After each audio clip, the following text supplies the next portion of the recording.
What's going on, YouTube? Back with you with another update. Been working on the car a lot lately. Just redid all of the fuel lines with new rubbers. Put new shocks, Monroe shocks. All the fuel lines were redone, as you can see there. All the undercoating is done. Cleaned out the trunk.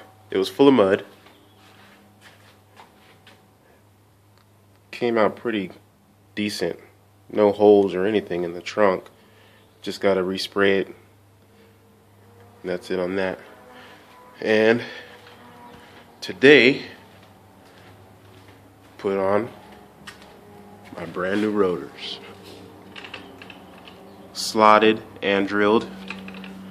You can get these from Classic Industries in Huntington Beach. They run about $180 each rotor. I think they're called like Ray Bestos or something like that. I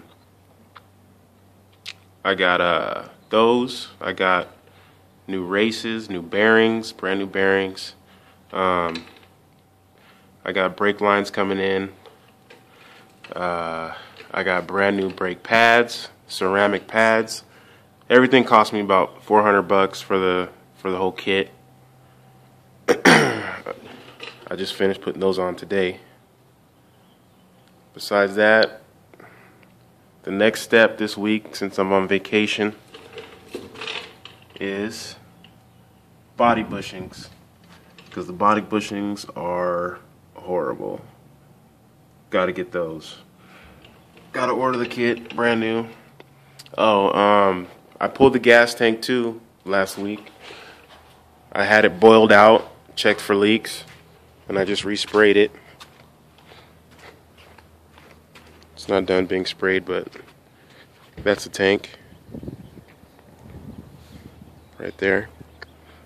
I bought a new sending unit also for it, but the car's coming along pretty good.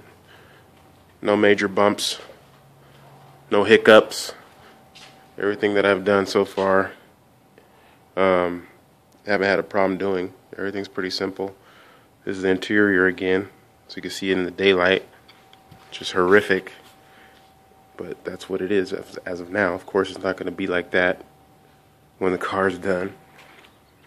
That's the carpet. Got to vacuum it out a little bit, but the carpet's going to stay. It's in pretty good shape. So the dash has to go. It's horrible. So that's about it. I'll put more videos up once I do more things later.